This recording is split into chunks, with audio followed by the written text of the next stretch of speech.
And hello, welcome to the first episode of, we're working on a title. This is Dean Pizzaferato. And this is Mr. Percy Kuruba. And the goal of this podcast, we're a debate podcast here to talk about video games, video game culture. Working on a name, working on a front end for the website, working on a lot of things, mostly professionalism. But we're here. A lot of working. Yeah. It is a work in progress. But as previously touched upon, this is a video game podcast. Percy? Yes. Thoughts? Why did we start this podcast? What do you think? What's our agenda here this evening? We started talking about this a couple weeks ago. Yes. And actually, it started in my kitchen. Yes, we got a little couple drinks, got a little in us, and we were trying to watch The Room, which people probably know about now. They should. Anyway, if you haven't seen it, please, my God, go see it. Anyway, we tried to watch that, and instead we ended up in my kitchen taking shots of whiskey and whatever we could find, and ended up talking about DLC and video games. The intricacies of DLC, the ethics, and like most things fueled by booze, something was born, the seed of a podcast. Yeah, there you go. So last time we met, hopefully last time, one of us may or may not have ended up in a place that you might not want to be, but maybe the less known there, the better. But yeah, we are here. We're kind of for the audience to kind of let them know, not exactly industry people, fringe people, I guess. No. Yeah, we're not affiliated with any sort of industry of anything. We're not affiliated with any of the people of the video game industry at all. Just a couple of dudes, couple of guys just wanting to talk about video games because we love them so very much. For the people, by the people. This podcast is fueled by booze, and basically the quick rundown of the show. 3 segments, what you've been playing. We'll get into a debate of the week, and then end on some news topics. Get some guests cycled in future episodes, and kind of just take it from there. Perfect. What you've been playing, a couple different things. I think we'll start there for the first segment this week. Sounds good. Mr. Dean. Yes. What have you been playing recently? Recently, couple different games. It is playoff season, so quickly, just a quick hit. NBA 2K13, been playing that. But for the sake of the show and for the conversation, the last game that got me and grabbed me by everything was BioShock Infinite. Oof. Which I really enjoyed, and I think that you might have played too, so I think maybe we should talk about BioShock Infinite for a little bit, That sounds good to me. Sounds good. AAA title, heavy title, very in the minds of everybody that's a gamer right now. Very ill-spoken. Help me out here, brother. BioShock Infinite is a fucking AAA big title. It's a very great game from Irrational Games. Yes. Just came out recently this year, and wow. That's all I got to say is wow. Well, honestly, to tell the truth, I've never played, or I've never beaten BioShock, the original. Yeah. I do own them, and BioShock 2, and now after beating BioShock Infinite, I'm planning on going back and beating both those games. Interesting, because I find myself in the same boat. I played the first one, got pretty deep into it, but I stopped playing it, and then for whatever reason skipped out on number 2, and then BioShock Infinite really just totally killed me. Now, I think I have a reason for why I stopped kind of like playing BioShock Infinite for a little bit more than, BioShock the first one than Infinite. For me, personally, I don't know, I think it was a difference in atmosphere. For me, as soon as you boot BioShock Infinite, from the song to the opening cinematics, it just really draws you into a world that you kind of want to be in. For me, BioShock 1, fucking beautiful. The graphics were out of this world. You get sucked in, but like a couple hours into the experience, I'm sitting here, I'm in these underground caverns, and it was just a little too dark for me. It was just a little too gloomy, a little bit, for me personally, when I escape into these video games, I like a little bit of, I don't know, if I'm going to be in the depths of insanity for hours on end, it's harder to get motivated to get back there. And then for me, BioShock Infinite, it was a little bit lighter on that aspect. It wasn't as, people with scissors and, weird mutated things. All that being said, it is a action first-person shooter type game. Oh yeah, Ken Levine. Oh, yeah. Kevin Levine. Sorry. Ken Levine. from BioShock System Shock 2. Now, I played it. I beat the game in about 2 or 3 days because, like I said, the story, it was just one of those experiences that I really felt I needed to finish, and I didn't want anybody to spoil it for me. Oh yeah. You played it. How long did you play it? Or how did you... It took me about a week to beat, but I was, playing off and on after work. It was a little unhealthy, my play sessions, I'll admit it. It was, especially towards like the second or third day. Another quick thing, curious too, a couple people playing it on different modes. Did you play normal? Did you play hard? I just played normal just to kind of fill it out. I want to go back through and play it on 1999 mode, which I'm sure I'll want to die, but that's definitely a mode I want to go back and play it on. Now, 1999 mode, for people who don't know, it's when you beat the game, it's an unlock. It's basically just super hard mode. Well, there is a way to, I guess, spoiler alert. No, not really. If you guys want to unlock the 1990 mode from the beginning, just do the old Konami code. You guys know it. Just do it in the beginning of the game at the title screen, and it'll unlock. There you go. Done. Interesting. So it is the exact Konami code too. Well, not the exact, but like, close enough. Yeah. just trade the buttons, B and A for whatever controller you have. So going back to the BioShock, beat it in 3 or 4 days. Played right through it, and then just immediate impressions. I thought it was a fucking. Keep dropping the F-bomb. First episode, a couple things saying we're working the format. But man, it really I thought it was an amazing game. The gameplay was solid. The rail system, the rail fighting was fun. I won't get too much into the spoilers yet. I think maybe we'll get there later. Maybe not. I don't know. It's our first episode. Maybe we don't spoil the first. Well, I don't know. It's been out for a while now. So about a good 3 weeks, a month. A couple weeks. The ending for what it was. Okay. I really like it. I'm curious to get your opinions because. Oh, I loved it. The ending was great. I was blown away. I was like, oh wow. Yeah. I immediately was like, dude, I went on Twitter, posted, I was contacting people. I was like, I need to talk to somebody about this because it was just like, wow, did I just fucking witness this or did I just? That was awesome. Like, it's like you gotta repeat it already. I'm like, okay, I'll the ending sequences, the nods back to other things and things. Oh yeah. Good stuff. Now, okay, that being said, we're both fans of the game, obviously. Off the top of your head, is there anything that's coming to your mind of, without getting to the story or maybe touching on the story, that negatives? Is there anything that you would like that rubs you a little bit? It's okay. The only thing that kind of got me down about the game was the gameplay. Okay.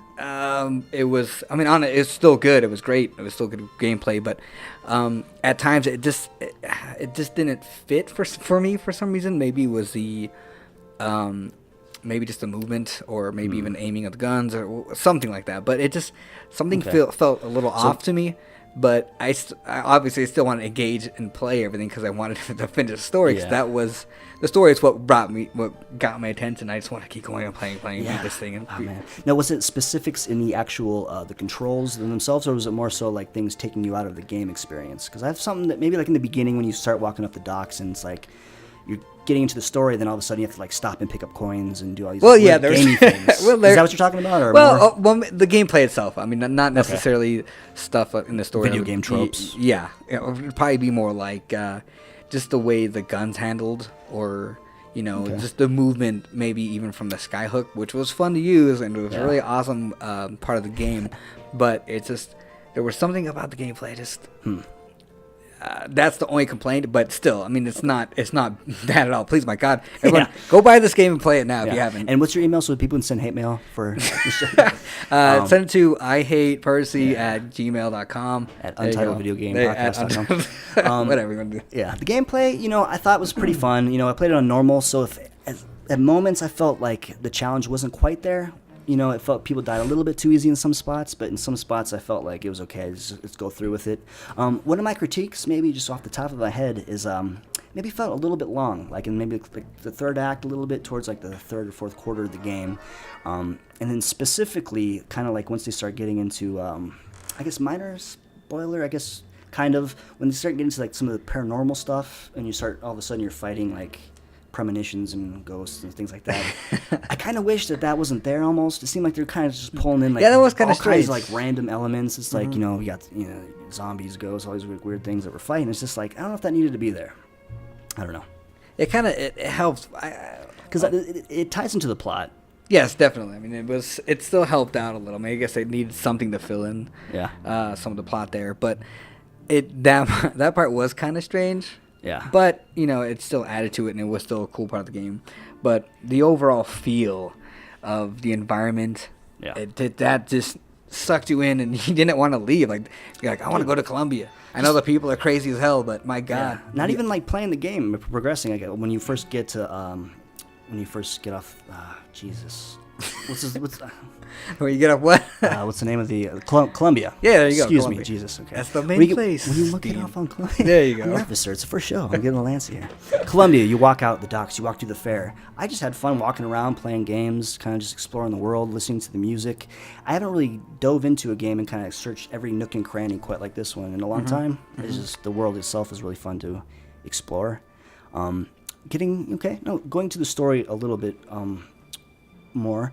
Some of the complaints that one of the complaints I've heard surface on a couple different sites was that not necessarily a complaint, more so just an idea that the tonal shift in BioShock Infinite, how it kind of sets up the first half of the game, it's kind of about Colombia, it's about these ideas and kind of like the world of Colombia, but then halfway kind of like through, it turns into a story about a girl and a guy, Booker and Elizabeth. Thoughts about that? Is that something? I mean, because I think for the sake of the story, I think they know what they're doing. It was, Oh yeah. I mean, but there were some answers I wanted to see kind of tied up a little bit. Yeah, I mean, Colombia was amazing. Once you get up there, you're like, holy shit, this is the coolest thing ever.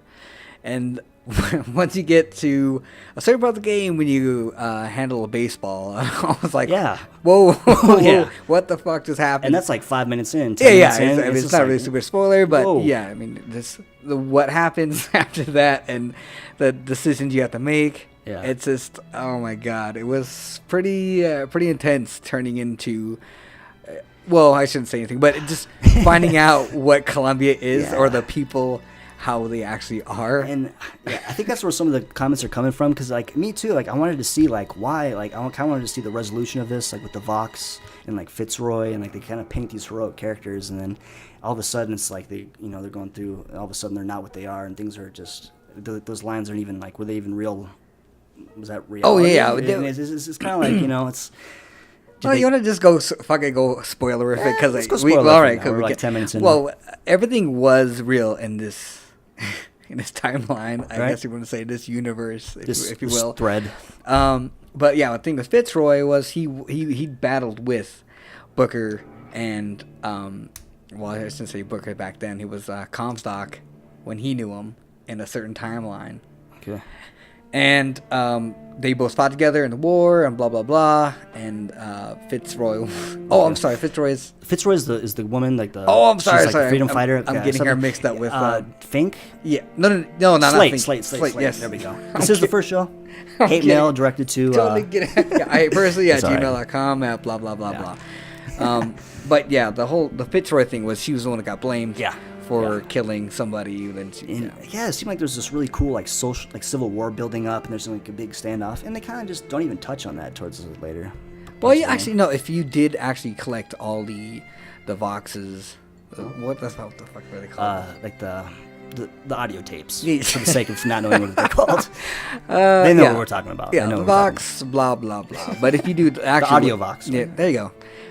The Vox things. If you actually pick them all up and listen to all of them, and you could hear everything, and you'll hear stuff from Fitzroy, and how in a certain timeline when you switch to different universes, how in that time when you switch and became this leader of this, they went for a revolt against the people of Colombia and got everyone together to fight against them, and it was cool seeing this thing. And then also in that timeline you see Booker died because he ended up fighting with them. He died, and people praised him for giving his life to help Fitzroy and everything. So this story is pretty wild, just kind of like the whole like the time rips and just like the all over the place, and then just like you might need to play through it a couple of times to actually understand everything fully. I greatly look forward to it. Actually, I plan on doing it. Look forward to playing it on hard. Just like the ending too. Like now, one of the things going through, like the spoiler. if we haven't spoiled anything enough Yeah. over yet. This is kind of like a super nice little Easter egg. When you finish the game, you're getting lowered down, and you go to Rapture, and you see all the BioShock tie-ins. Does that amount to anything, do you think? Is that just kind of like fan play? Is that kind of like... I think it was a little bit of, helping, not helping, but getting... Fan service? Yeah, a little fan service, but also with the ending, it's, like they said, all these tears and all these different things. Everywhere's a lighthouse, it leads to this and that. And everywhere's a different... It says everything's an alternate universe. So they're just traveling through different places, different times, and different alternate universes, obviously. And they just ran through Rapture, which was... When that happened, I was like, oh my God, Rapture. I was hoping it'd be a little more. Yeah. But just even that little taste. That was enough. Because you're like, no way. No. And it's like... I mean, how cool would it have been to run into a Big Daddy, though? I mean, awesome. But nonetheless, it was still a cool nod back to the original BioShock. And coming back to Rapture was just, wow, that's cool. That's kind of an interesting area to take it. The Big Daddy, super iconic, almost made BioShock what it is iconically wise. Does Infinite have that correlation? I mean, I think. Well, obviously you can compare it to Songbird. That is the obvious. But Songbird wasn't really like a Big Daddy. Yeah, he downplayed. Yeah, especially near the end, he was actually he helped you. Yeah. On your fight against everyone else, against Comstock and his people. But I guess the Big Daddy of Infinite would probably be the Handyman. Yeah. And which aren't as cool as the Big Daddies. Obviously. Yeah. I don't know. I was like, I don't know, a bunch of like, they all look the same, just bald dudes and shit. Yeah. Like, come on, guys. They look, Put a helmet on them, make them look kind of cool looking. Well, I thought they were kind of cool. They just look something. They look pretty generic, I guess. Out of I don't know, Space Marine. Gotta nitpick, but generally speaking, I really enjoy this game a lot, and obviously would recommend it to anybody.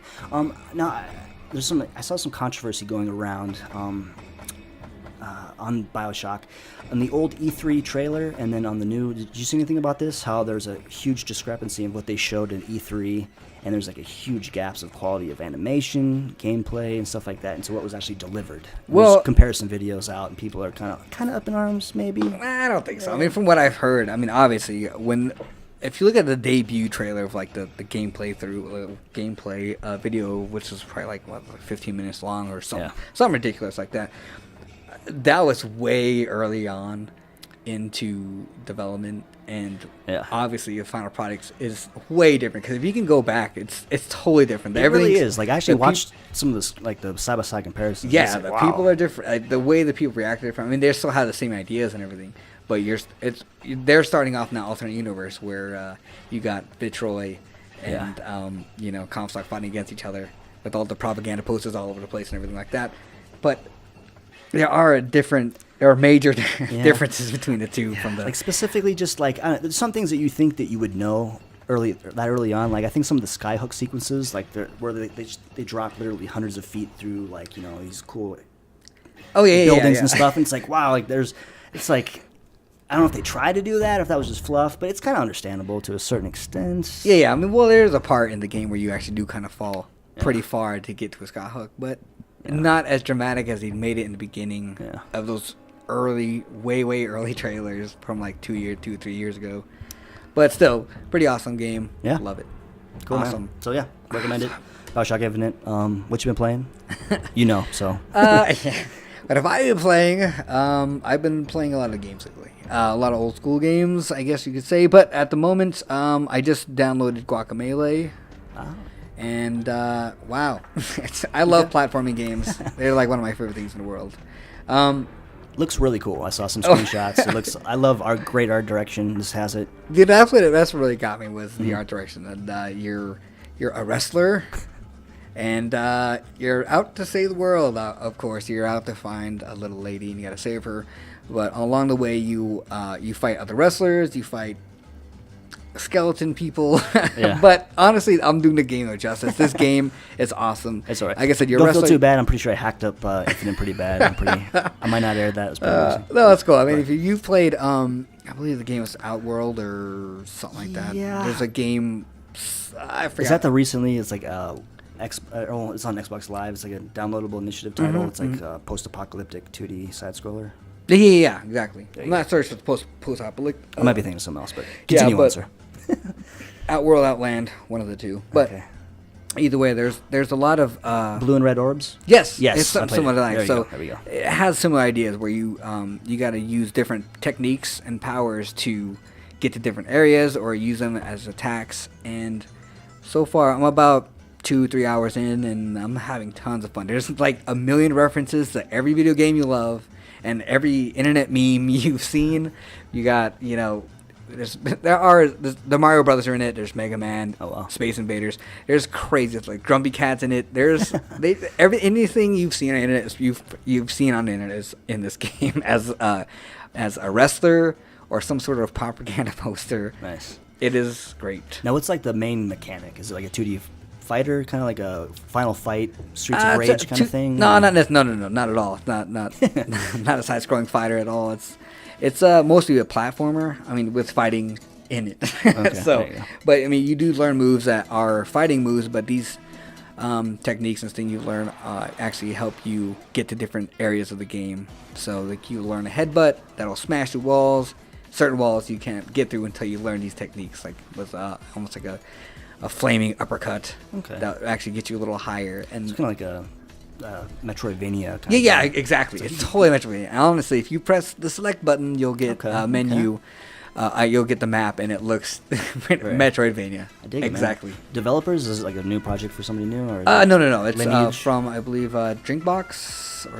I believe it's Drinkbox Games. And the game's awesome. Loving it. Yeah. And I actually just got back into playing PlayStation All-Stars for some reason. I don't know. The latest DLC came out, which was added characters. Yeah. Zeus and Isaac Clarke. No.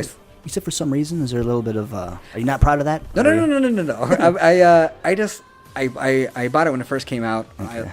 I thought it was cool. It's pretty fun. I mean, it's definitely. It looked fun. I enjoy Smash Brothers as much as the next guy. Is it that caliber? It's is that polished?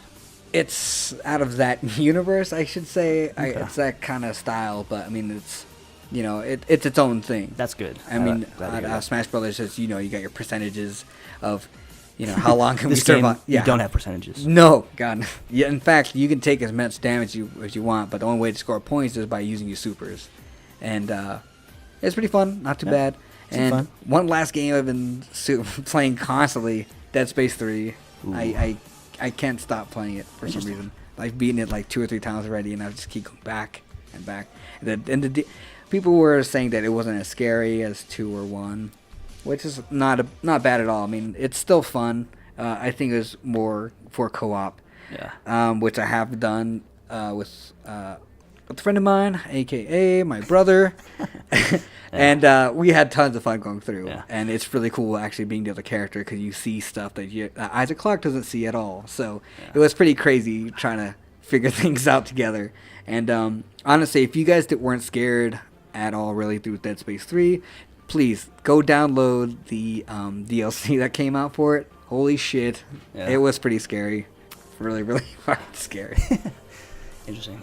Is it standalone? Like the DLC, do you have to finish the main storyline and then you finish? Is it like...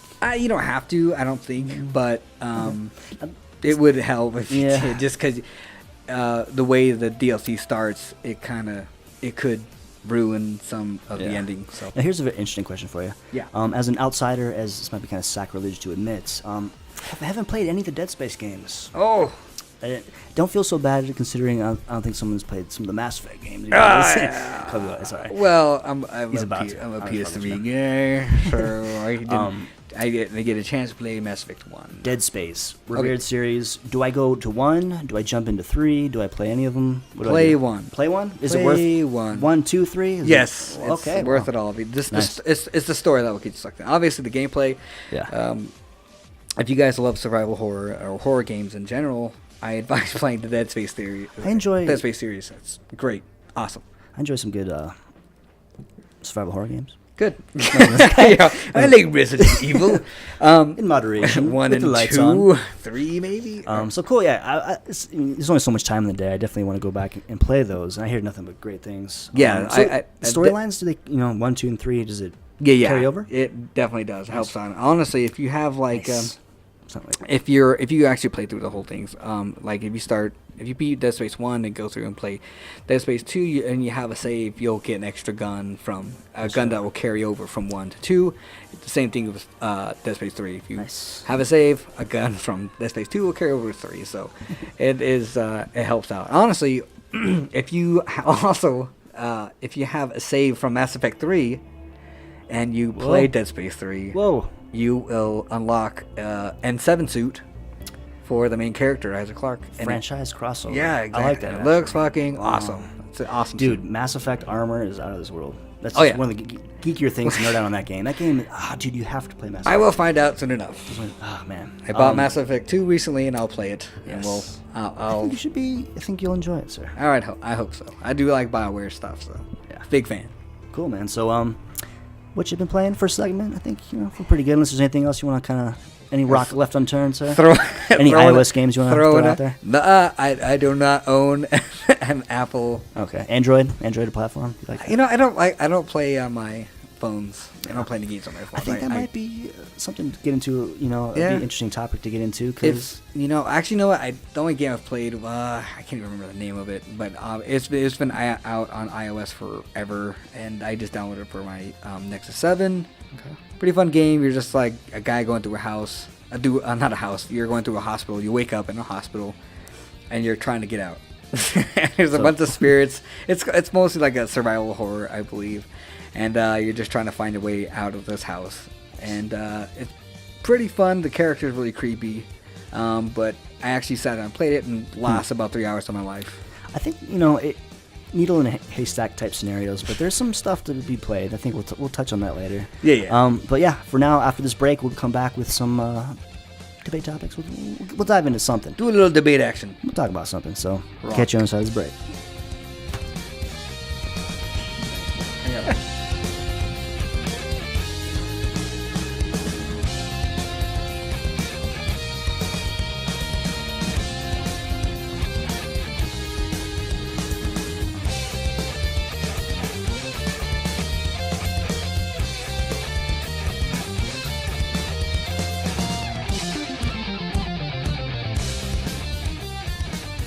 And we are back. You guys enjoyed the music break. You guys enjoyed the first segment. Went a little long, but hopefully we'll try to keep this one a little more cleaner, a little more concise. We'll try. We will but try. Again, But hey, man. we're having a couple drinks, so Yeah. who knows what's gonna happen. I mean, people who listen to podcasts like to listen to people talk. And for this segment, we are going to be talking about DLC, a conversation, a debate, maybe, DLC. ideas, thoughts thereof. Basically, I think what we could do here is just get some basic thoughts of DLC. Continue the conversation that we had a while ago and kind of bring new people into it. Mm-hmm. That was terrible. DLC. We have definitive opinions. Do we? I think I do. Do you? Well, let me hear your opinion. Okay.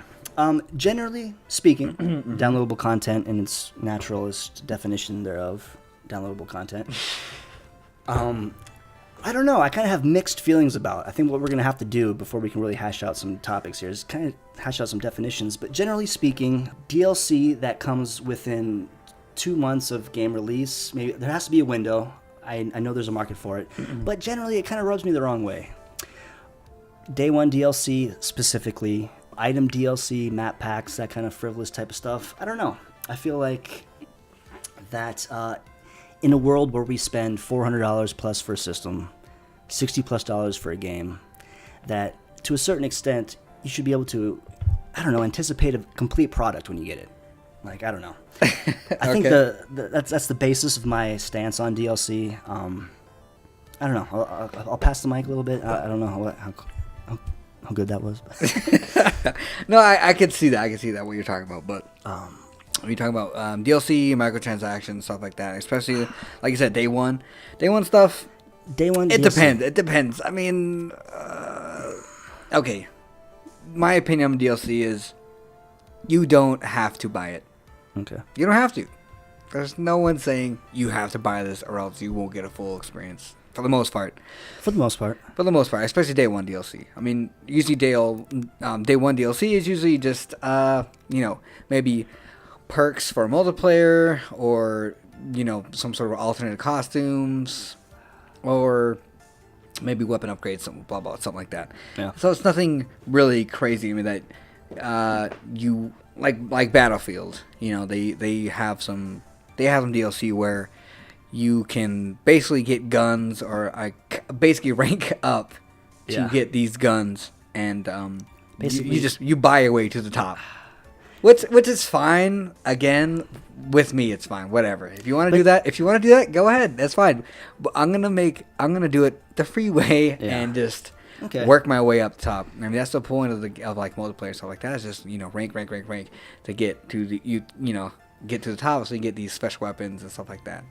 Now, one of the things we talked about DLC specifically it does is kind of extend the life of a game. Oh yeah. Like DLC. Now, is there specific examples of DLC kind of done right for you? Like, what's your go-to poster boy story kind of thing? Like, what's the it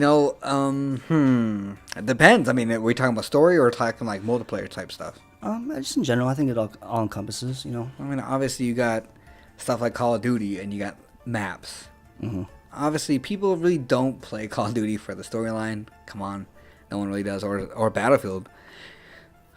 I mean, the story Call of Duty is cool. It does have a point to it. It's fine. It does things, but people play Call of Duty or Battlefield for the multiplayer. That's not. Okay. Let's not pussyfoot around this thing, because everyone loves to play. That's what they're in. They're in there for. So people obviously they love the maps when they come out, the original maps, and then the people. No, I'm kind of of trying to just make. They obviously want new stuff to play, so obviously that's why these maps are coming out, and people are buying them up like candy. Yeah, they kind of eat them up. Like, and how much do these map packs cost typically? About $10-15 each, kind of thing. Around there. I mean, it could be. It depends. It could be $5, $10. Yeah. Maybe the most is $20.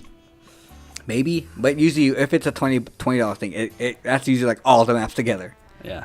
Because you have like a season. Like now they're doing this thing called like a season pass, and if you do purchase it, which is probably about $20, $25, somewhere around there, you will get all the DLC that comes out. Within the game's lifespan. Whatever comes out, you get it. Some stuff might come out that's cool. Some stuff might not come out. It's kind of you're paying for the promise or the hope of stuff coming that's cool, kind of thing. Mm-hmm. Interesting. Now with the Call of Duty map pack specifically, because I haven't quite dived in. I'm not a huge Call of Duty guy. Okay. I like Halo.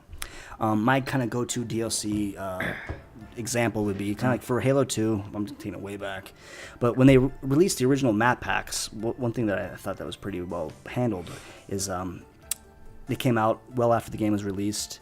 You could purchase the map packs.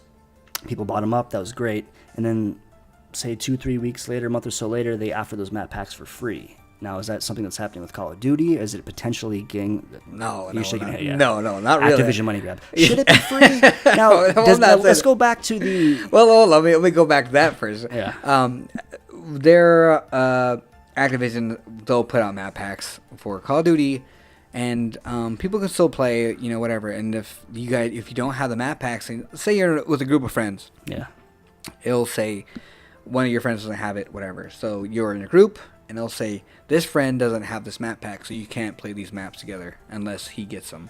So you can just play the maps you already have, that everybody has. So I mean that's kind of how that goes. Okay. And in practice, like how does that work? Let's say like. Do people drop the game? Like, oh, this guy doesn't have like these map packs. Like, less people want to play with you now, or do you find yourself less inclined to get in matches? Are you more alienated as time goes on? It depends on the friend, really. Yeah. You're like, usually you're gonna be playing with friends who own. If you're really hardcore into Call of Duty and stuff like that, you're probably playing with people who are also hardcore into Call of Duty, and you all own every single map ever. Yeah. And any map that's coming out, just because you love Call of Duty, blah blah blah blah blah blah. Yeah, I don't know. I guess it's kind of like a scary kind of climate when, I mean, if you're a gamer and you love a game and you play that game, you buy a system for that game, God bless you, buy all these map packs, you can potentially spend up to like maybe $100 a title to, get all those map packs. That works for some people, I guess. Yeah, I mean, it's just a different experience, obviously a different experience for anybody, or everybody, I should say. Yeah. But honestly, I lean towards for DLC. I'm not against it Yeah. at all. My opinion is because, like I said from before, you don't You have a have choice? you don't yeah you got a choice. You don't have to buy this if you're buying like Team Fortress. Yeah. Team Fortress 2, I should say. People when Steam put out like hats. Yeah. It blew up. People were buying hats for their characters like left and right, like crazy. They're like, "Wow, we should just keep doing this." It's So aesthetic. And it's kind of a money grab, I guess. Yeah. I wouldn't say it's a money grab. Okay, look, let's not say that. Okay, this is a business. Yeah. Video games are a business. Obviously, they're having fun, people having fun, stuff like that. But again, it's when it comes down to it, it's about money. And if Okay. we do one little thing that people will want to buy, let's just keep doing it because we obviously want that'll prolong the life of the game as well. So everyone needs to, like I said, it's a business. People want the money, obviously, but like I said before, it prolongs the life of the game, so people will keep playing. It's the incentive is to keep playing this game. Yeah. Costume packs do that, I guess, to a certain extent. Now, yeah. Well, I mean, look, you may look at it like these are just big I'm thinking companies, but there are people in these companies. These people need to eat.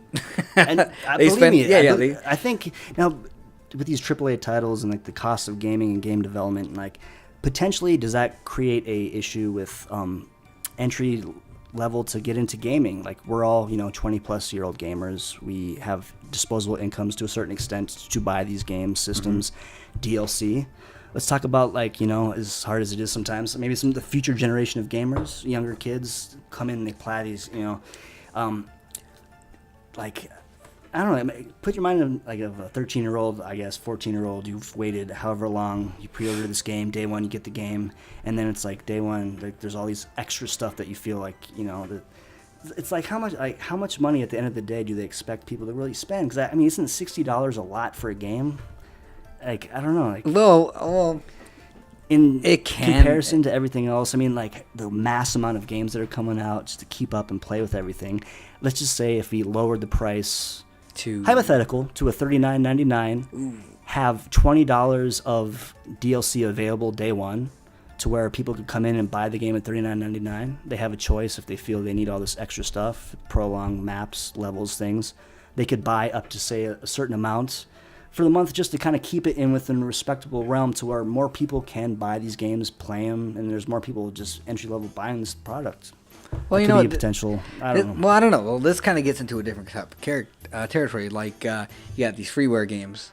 Okay, Yeah. you can play these games for free, but they'll start putting DLC stuff out, and give you extra cash, extra stuff to spend to build up your character. You don't have to do it, but you can do it, and it'll help. Obviously, it's there to help the character build and again prolong the life of the game. And I've seen that happening a lot with a lot of like iOS games. Not that I play those a lot, but iOS games, See, Android games. Freemium You know is what I'm pretty talking terrifying. Yeah, because specifically there's a series that I think it was like Impact Racing or some like really high-end 3D racing game for iPhone. The first two games came out for $9.99. You buy the game, you get the complete experience. $9.99. It's basically a full version 3DS, PlayStation 1 era game, maps, cars, great game.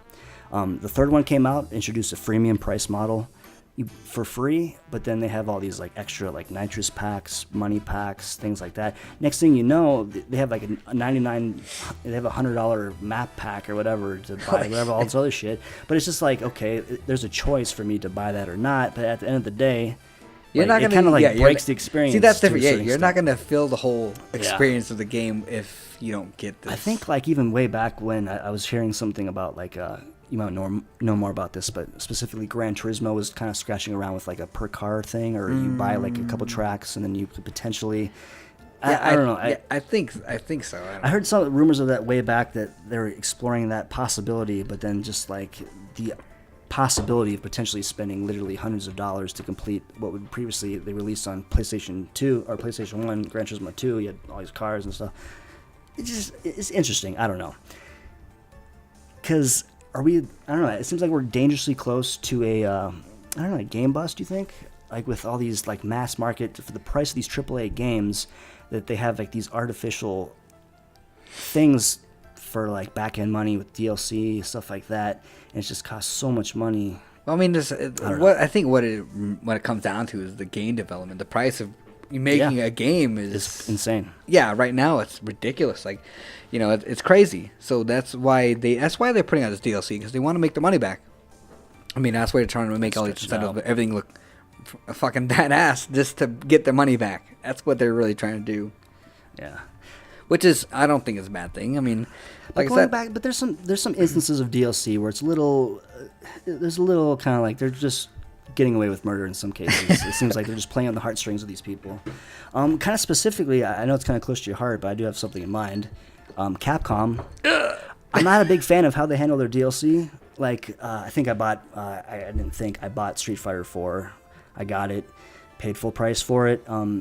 Next thing you know, it's like, oh, they got these, these costume packs that you could buy. It's like, okay, spend $10, you get like X amount of costume packs. Eventually, I bought it. Eventually, I spent $60 for the game, $10 for these costume packs. 2 months later, they got Super Street Fighter 4 for $39.99. It has all these costume packs, all this extra stuff, and I understand the choice was there. But it's just like, like I don't know. Well, it's just like that for me was a money grab, and it just seems like fuck, man. I don't know.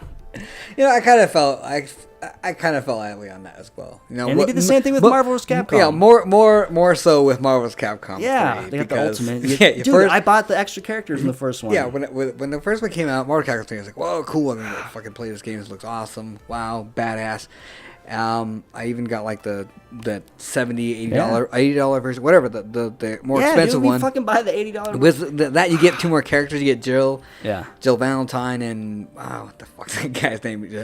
Gamora, whatever the hell, not Gamora. Like the big head, the floating head thing. Or? Well, no, that's MODOK. MODOK. But he was like this Marvel character, whatever. Yeah. Nonetheless, I got that, and then like seriously, like a couple months later, like they started announcing, Ultimate Marvel Capcom 3. I'm like, fuck. Now, how did you feel about that choice you made? Like, did you think that choice? Because I mean, it's like, fuck, man. I don't know, because they know that we want this stuff. As a consumer, like, should we expect, like, okay, I'm gonna buy this product that, should we expect that in 3-4 months from now there's gonna be a better version?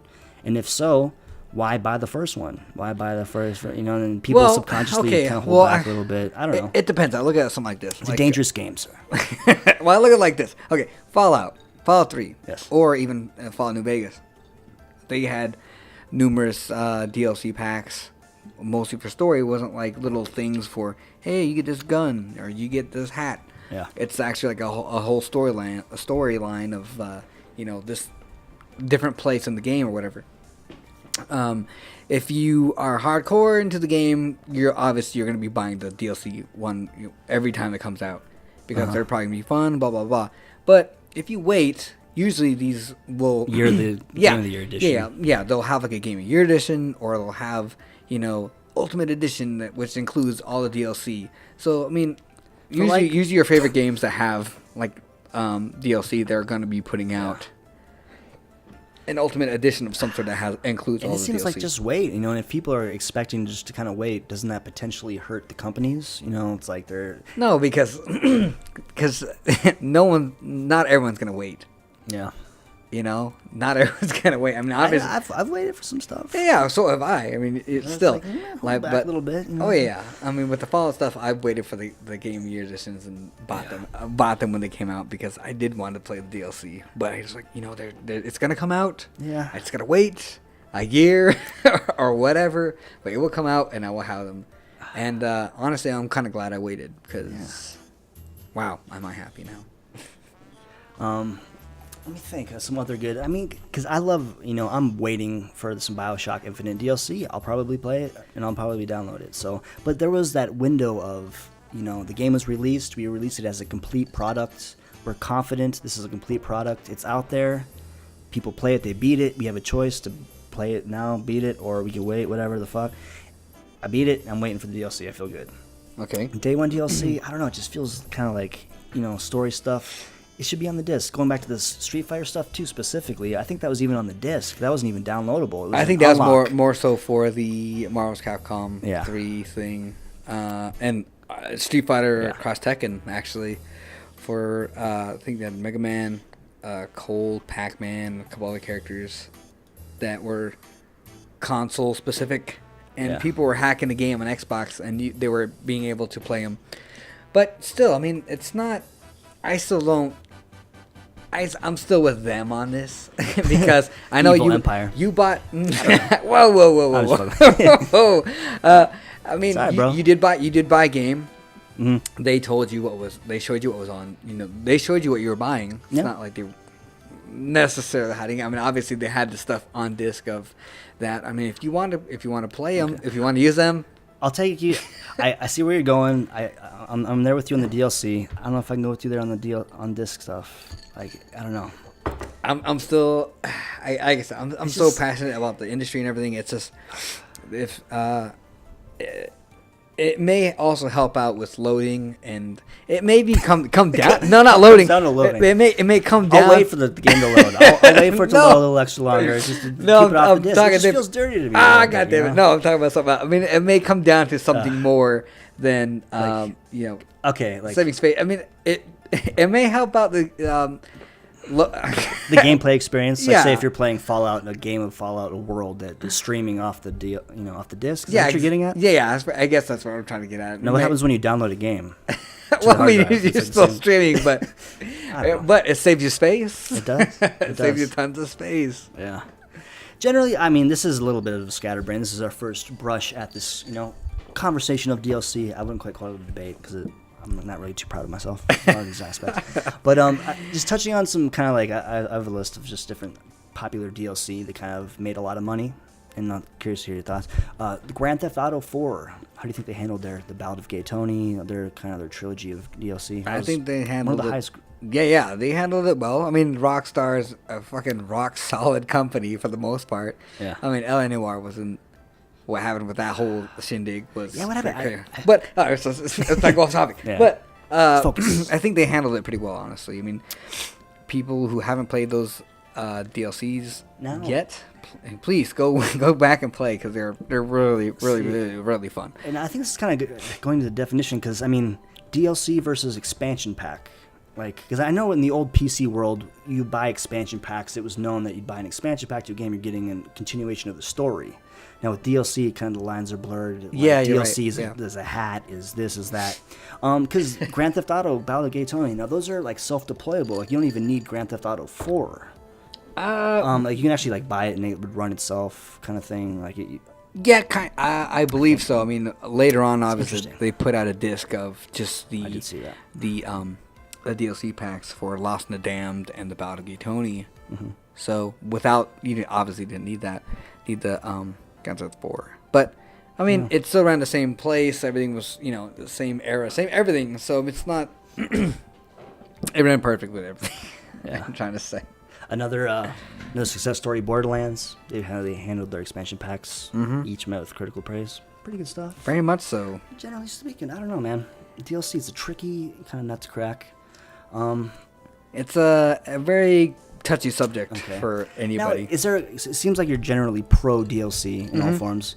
Is there anything that, like, I don't know, like, that you don't like about DLC? Is there, like, not too much? Well, do you buy DLC? Like, do you actively partake? I'm an avid buyer of DLC. Buyer. Nice. It really depends. I mean, I'm not out there buying, hey, I'm going to go buy a hat. But actually, no, I got my horse armor for fucking $100 for... here's the interesting thing. Well, hold on. I shouldn't say that because Dead Space 3, I bought the expansion pack, the DLC for the new storyline. Yeah. And also, I did buy a couple packs for new suits with new guns. Now here, this will be fun because I've done some too. What's the most embarrassing thing that you've bought in DLC wise? Do you think? Like just frivolous. Oh shit! You know what? That's kind of silly. That's a good question. I can't. Let me. I'll take it. Let me take it for a little bit. Yeah, take it over. We talked on it a little bit. Kind of. I don't even know if I should even claim this, but going back to the freemium stuff. I own an iPhone. I occasionally play freemium games. I bought it was the Simpsons equivalent of Farmville. I actively partook in that. Okay. I spent some money on some donuts. I'm not too proud of that. Donuts are actively basically I the bought currency these of the fake world. donuts. For the fake donuts, which I don't want to get into too much of a rant, which were violently taken away from me, which I'm not too happy about. My whole Springfield is up in chaos right now because fucking cloud gaming. But we'll save that for another show. Not too proud of that. And then that is my beginning and ending of freemium gameplay. I'm burnt out. Well, PlayStation does have. If you're a PS3 owner, you probably know of PlayStation Home. Yeah. I have. Oh shit! Oh shit! Yeah. Exactly. Avatar stuff. Well, yeah, but that goes for everybody, really. Because I've bought some shit for my Xbox Avatar. That may be the most. I don't really be. I'm not really embarrassed of it. I mean, it's really fun. But it's fun. I don't. Honestly, I don't think. Least really... proud of, like something that you wouldn't exactly. I don't know. Yeah. That counts, dude. That counts. The Home Avatar clothes. Believe me, that counts. I've bought some shit, but mostly because... I'll say that. The Home Avatar clothes, I'm like, hey, these are cool looking shoes. Why do they charge for that? It drives me fucking crazy. I gotta buy a fucking...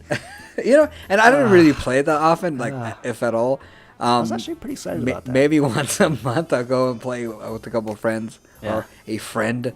And do you play Home, or is it more of like a chat room? It's a little bit of both. I mean, they do have free games. I mean, if you don't have a game...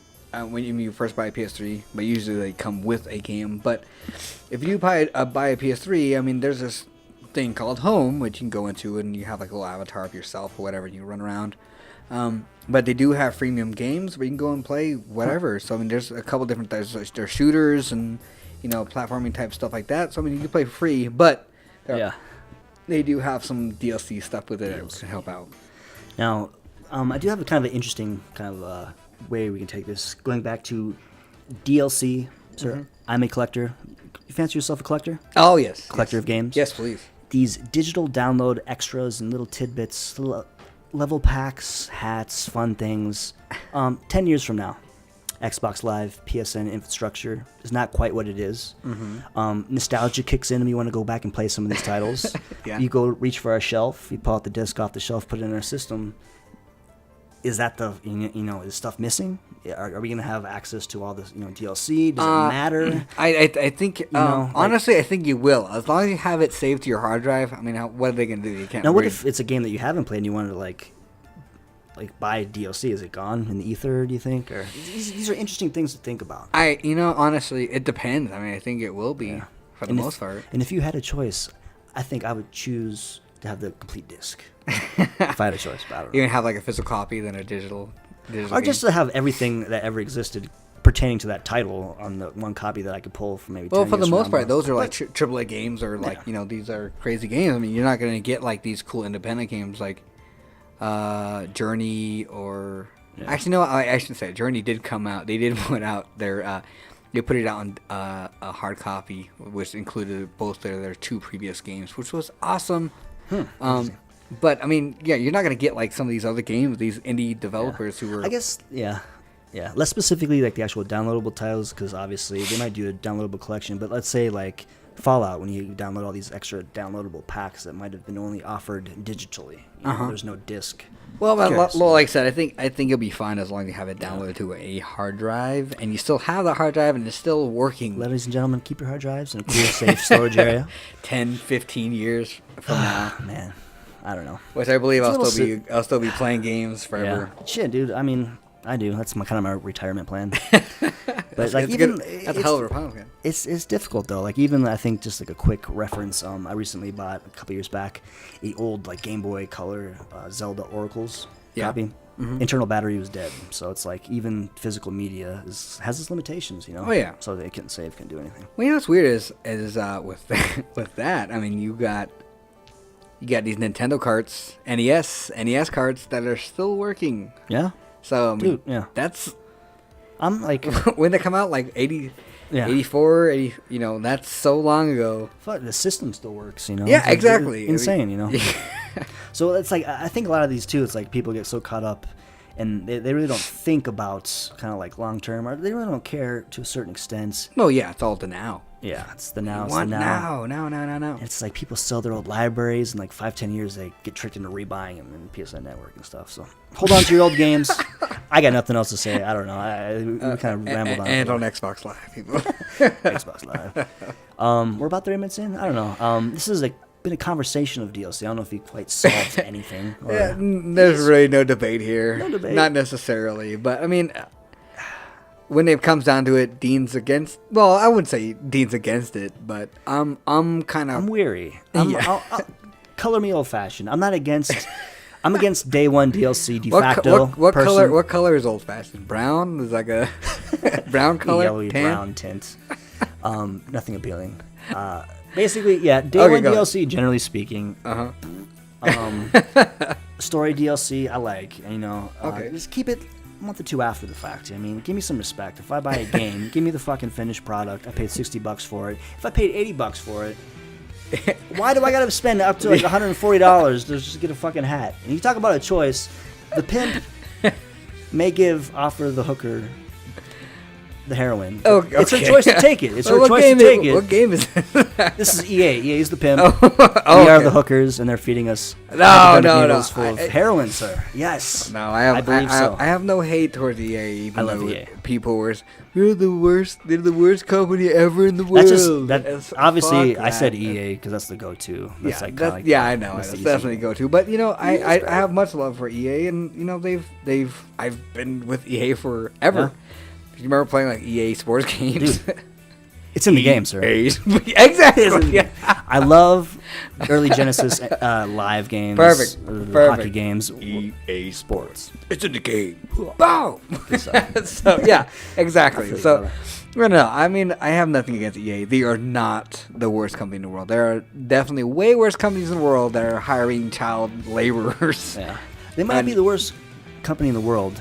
Gaming? No, I wouldn't even say that. Yeah, who would you say just off the top? Just I'm not saying save face, just to save face. Save face. We're not in industry, bro. We're not in industry. Me and Dean are making the game right now. We're the worst gaming company in the world right now. Our game has been in development for 7 years now. And it's currently hosted on the same website this podcast is, Untitled. Yeah, well, Vaporware. Vaporware Games. Perfect. There we go. It's Vaporcast. All right. I don't know. I think we've kind of milked this topic to an embarrassing point, at least for me. It sounds good. Yeah. When it comes to buying a home, Avatar shoes, it's a little embarrassing. So let's just get off of here. All right. So we'll be back with some good stuff to talk about. Well, next topic, we'll see what's going on. Right. Maybe we'll stuff in the news. I don't know. We'll see what up. Some stuff. Catch you guys.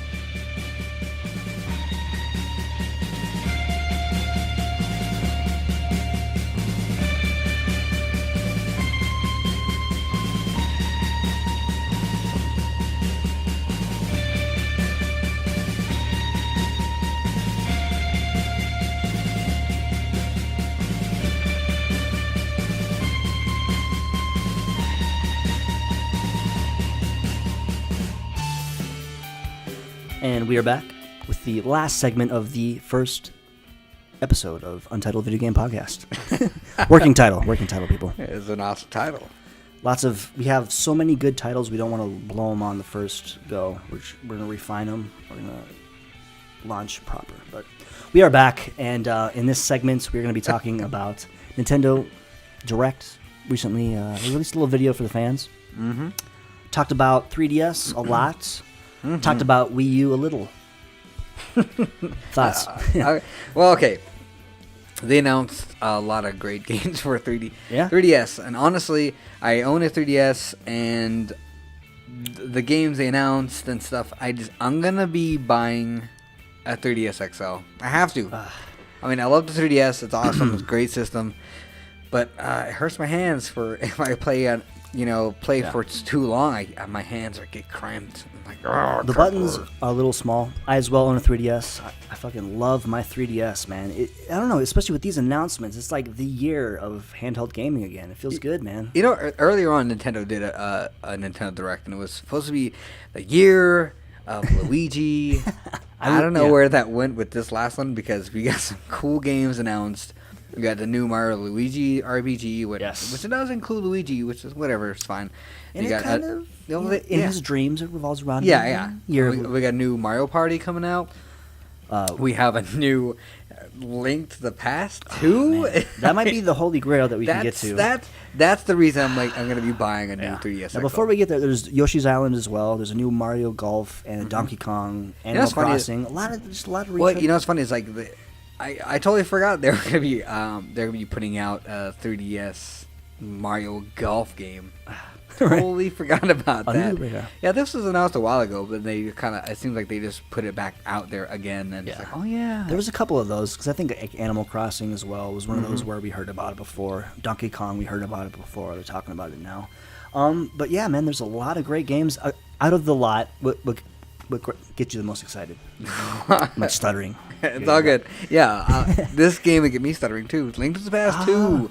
That's what. Oh my god. Yes. I mean, once they told to put that out, and you see gameplay footage and just the, screenshots of it's a top-down version. I mean, it works perfect for the 3DS because you got jumping up from different levels and everything like that. So it works perfectly with the 3DS, and I can't wait. Yes. Link to the Past is my favorite Zelda game of all time. Okay, now I mean, it is. I love Ocarina of Time. Good game, awesome. A Link to the Past. Yeah, I'm with you, bro. I'm at that age. It's a little piece of my heart that has. It's always gonna be that. Now that being said, yep. Are you 100% happy with the sequel, with what they produced and what they've shown to us? Well, there's some things that we could I don't know. Well, what I did see, I mean, I did download the trailer and actually watched it on my 3DS. In 3D. I'm not sure if you did or not. Which helps. Did you watch it? It helps, yes. I downloaded the 3D version in 3D. I was like, because before it was like a little bit, but then I don't know what that 3D does. Honestly, if it was just a regular game, I probably still would have bought it because it was awesome. Yeah. But now it's in 3DS as well. Fucking sold. I'm all over it. Yeah, I'm right there with you. Link to the Past is my default. It just has like that magic spot of just kind of like nostalgia. The screenshots, the polish of that game, the 2D art direction. The art direction in the new Zelda Link to the Past 2, tentatively titled, it has like this weird 3D kind of like look to it. At first when I heard the announcement of Link to the Past 2, I heard about it before I saw any video, so I kind of had my imagination run wild a little bit. Yeah. So when I saw the video, there was a little bit, I'll be honest, a little bit of kind of like a little weariness. I'm not sure if this it has work. like this like plasticky kind of like Fisher Pricey kind of thing going. Is it me or you? No, I can see. I can a little bit. I can see what you're talking and about. then it is what it is. I mean, I absolutely trust Nintendo with the Zelda franchise specifically, especially with the Link to the Past numbered sequel. Exactly. But there was just some, I don't know, like how did you feel about like the flat 2D? Well, okay, like I said, I mean, Link to the Past is seriously one of my favorite games of all time. And once I heard the announcement and actually saw some screenshots, my mouth literally dropped. Yeah. And I was like, oh my god, I'm buying this. I'm gonna buy it, absolutely. Yeah. I mean, honestly, it looks fine. I mean, it looks great. I mean, Link still looks like the same type of Link from Link to the Past. I mean, he still has like absolutely. But different colored hair. It's not blonde hair. It's like, my thing though is get the Wind Waker out of my Link to the Past, because when he does like that wall thing where he flattens to the wall, it's like all of a sudden the art style changes. The eyes. It looks like weird. No. It looks more like a hieroglyphic type thing. It looks almost like Egyptian-esque, if you will. Version of Wind Waker, kind of. I wouldn't go that far at all. I mean, honestly, I mean, I think it's just a type of mechanic for the game. I mean, because he looks totally different than he would. It doesn't look like him at all. I mean, it's him. This but is like super nitpicky, but yeah. Yeah, it doesn't look. Something I thought about. It doesn't look like Wind Waker style at all. I mean, Wind Waker really? was a great looking game. I mean, beautiful looking game. I never played it myself, but my god, it looked amazing. You never played it? Because, interesting enough, because actually I didn't play A Link to the Past until the 3DS, because I went PlayStation, believe it or not, and then I went PlayStation and skipped out on 64, so I didn't get the, Ocarina of Time. Retarded. Ooh, there you go. Retarded here. I just hyped up Link to the Past. I didn't play Ocarina of Time on 3DS until the 3DS came out recently, so I didn't have that initial love for that. So Wind Waker is my de facto 3D game. It's like magical. So for me, I don't know. It just there's a little bit of like blurring of the lines there. A little bit of Link to the Past, a little bit of the Wind Waker. Well, I mean, whatever. No, I'm with you on that. I've never really owned a 64 myself. I mean, I went from Super Nintendo, and then to PlayStation. Yeah. So I mean, I feel you. Yeah. So when Ocarina of Time did come out for the 3DS, I bought it and played it. I'm like, wow, I see what you guys were talking about. Yeah. Now I know. This was great.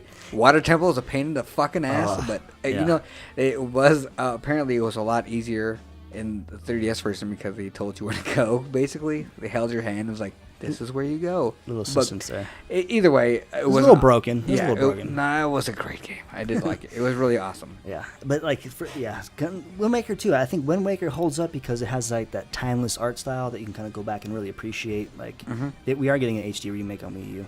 But hearsay. Okay. Can we talk about that real quick? Yeah, sure. We're on art direction. That's fine. Let me talk about that. Okay. Talk about it. When I did see the first time I saw Wind Waker, I was like, I was blown away. Wow, that looks great. The cartoon. I mean, I loved it. I mean, he was a little kid. Link was a little kid, and it looked great. It looked fucking awesome. I'm like, holy shit, this looks fucking amazing. Yeah. And I've never owned really anything Nintendo since Super Nintendo, but now recently buying a 3DS, that's the latest thing. But now that they announced that they're going to be releasing Wind Waker HD, I am probably going to end up buying a Wii U for that. And another major announcement that they did for the Nintendo Direct, Earthbound, is coming out finally to the US. No. And it's going to be coming to the Wii U. And that alone, I was like, I'm sold. Yeah. I'm buying a Wii U. See, I'm buying a Wii U. Isn't that sad, though? Isn't that sad? No, it's not sad. I think it's sad that it's going to take Earthbound, a old-ass game that is a fantastic game that we've never really experienced, but why is that the system seller for Wii U? This Nintendo Direct, there's nothing for Wii U. People have been waiting for this game forever. It should be released on the whole. Give it to the 3DS, downloadable. That's awesome, but I mean, fuck. Wii U's in trouble. Isn't Wii U in a little bit of trouble? Financially, it's not quite selling what it wanted it to be. Well, hold on. Don't worry. It'll pick up. We've been there before with Nintendo DS in the past. And Wii U. Even 3DS. I feel you. Even 3DS. 3DS Ambassador Program. Yeah, but even 3DS was kind of in trouble, you know. It was, especially when in the beginning when they put out that, like, you know, if you buy a 3DS, we'll give you all these games. Yeah. What I bought it like on the last day. I'm like, all right, I'll get it so I can get all these games. So, which a lot of them aren't even available. I mean, exactly. I got Metroid and I got Ice Climbers and a bunch of other games still. I know, fuck you. Get Ice Climbers. Yeah, NES games. But still, I mean, a lot of these games I do have, nobody has. So I feel you, man. It's still fun. I guess I mean, I don't know if this was specifically. I don't know. I'm thinking E3 is going to be Wii U. Like, they're going to hit Wii U hard at E3, hopefully. Because, I mean, I feel like they're neglecting it hardcore, man. Like, I wouldn't say that. I'm going to say this E3, I mean, Sony seems like they've skipped E3. It was like, all right, fuck it. We're going to make our own thing. PS4, here. Boom. And they announced PS4 and all their shit. And I think Microsoft is going to have to put some shit up and say, you know, here's our system, here's our new system. They're bringing something. I hope so, because my God, Sony so far, all the news right now, Sony is starting to come back up, and it's Microsoft's getting pushed back down again, which is crazy because in the 360 PS3 war that has been going on, 360 was usually been holding most of the, it was a little ugly in the first couple of years. Well, it was a slow start. No. I mean, they announced it first. They put it out first. Yeah. They got the high praise first. Sony waited way too long, I think, to put out their shit, and they got this whole cell processor thing, and people were like, "What the fuck? How do we use this?" And it's a little expensive. It was a little, it was it was a little hard. Yeah, and the price. Oh my God. But Sony's coming back around. PS3's coming around, and after overall sales, I mean, PS3's pretty much on par, if not more, than 360s. I think that the Wii U's biggest competition is not necessarily the PlayStation 4 or the Xbox. It's the 3DS. I'm with you. Let's talk about it. We got Mario Party, Donkey Kong, Mario and Luigi RPG, fantastic series, new Yoshi's Island, new Legend of Zelda. Like, what do we want to play that's going to be on Wii U? Like, they're basically sequels to these games that they announced for the 3DS. I don't know. I mean, because they got Pikmin 3. I'm not really much a Pikmin Neither fan am I, either, yeah. but yeah, I know it's kind of hard. The 3DS the killing Wii U is it, not man. really I skipped the Wii because obviously you got PS3, Yeah. 360, graphics way better, blah blah blah. Yeah. But well, they had their share of games, but I kind of just skipped out in the Wii generation, even the GameCube generation, which I probably shouldn't have, but whatever. I'd say, yeah, I don't know. And I've been super hardcore even wanting to skip the Wii U because it's not really next gen, it's present generation. Yeah, They were just like a billion years late to the game. Because Way late to the game. third-party games aren't coming out for Wii U as well. Because like initially it was thought that like okay, games coming out at least now, BioShock Infinite, for example, is going to come out on Xbox 360, PlayStation 3, PC. Wii U, PC. But ideally, Wii U would have the ideal de facto version for home consoles. But they screw that up. I don't know what's going on there. Yeah, I'm not Third sure if side- it's even going to come out.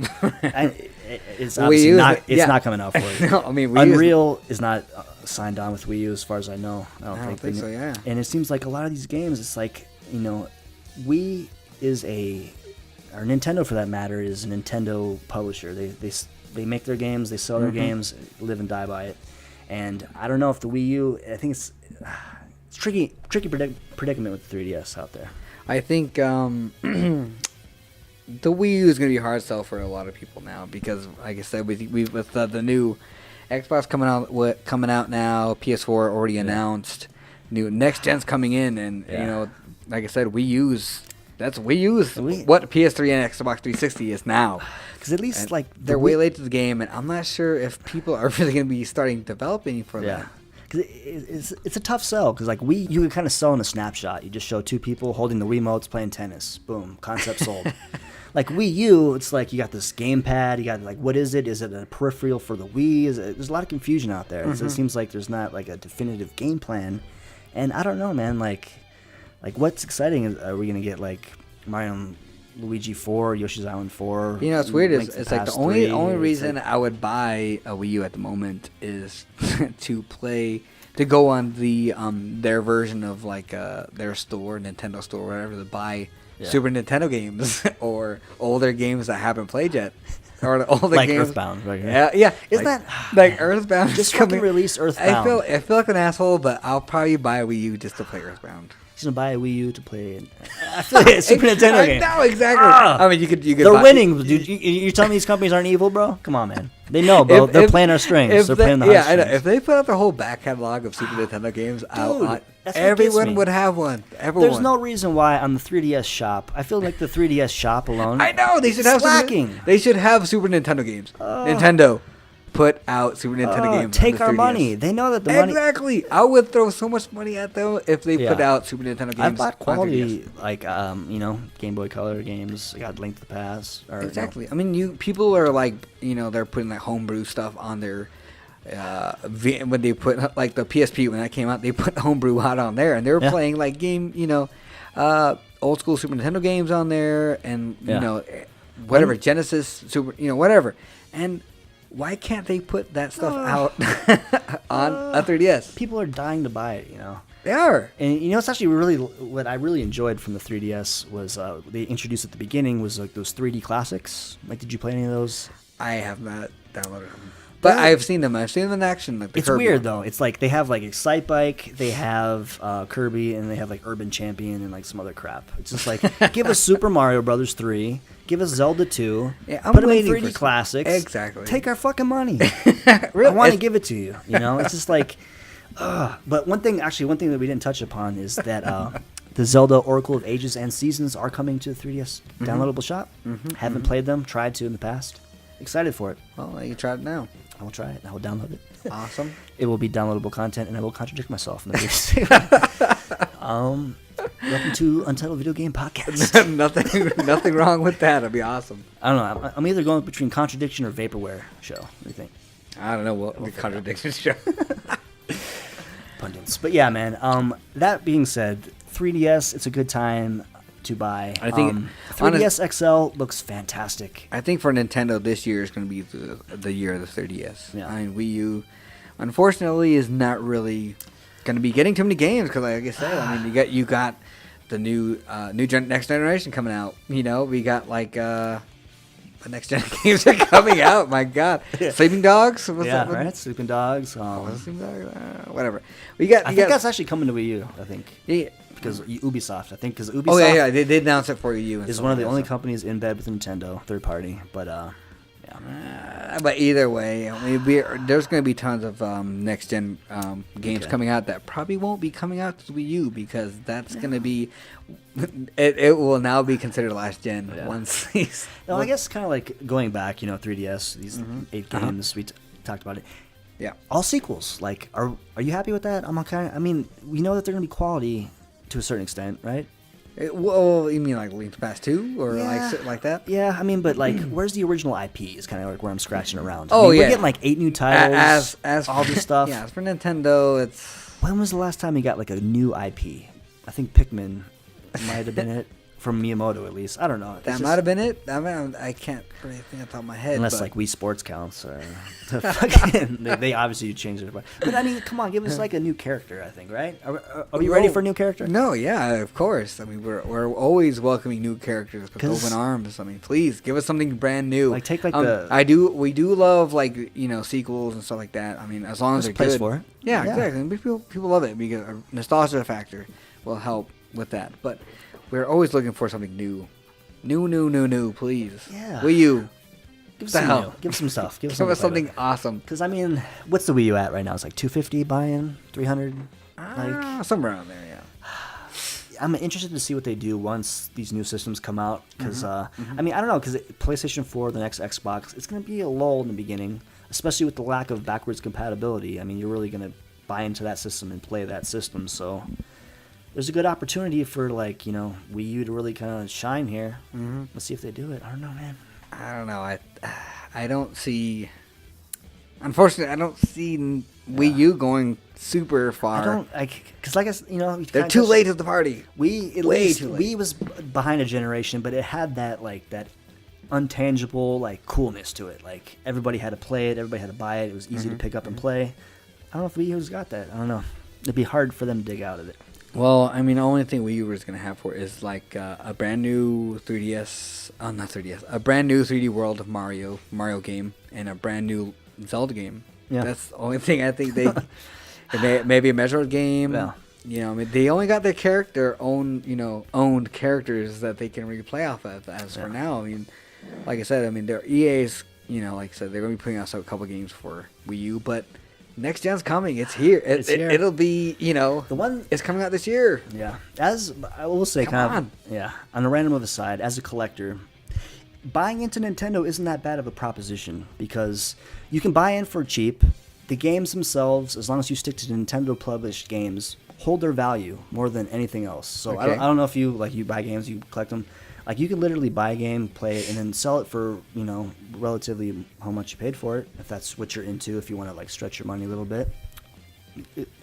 Games drop off significantly in price. I think you can buy, Mario friggin' for DS for still, $30-$40. Like, these Nintendo games hold their value, so. Like Mario 64 or something? Yeah, so something to think about.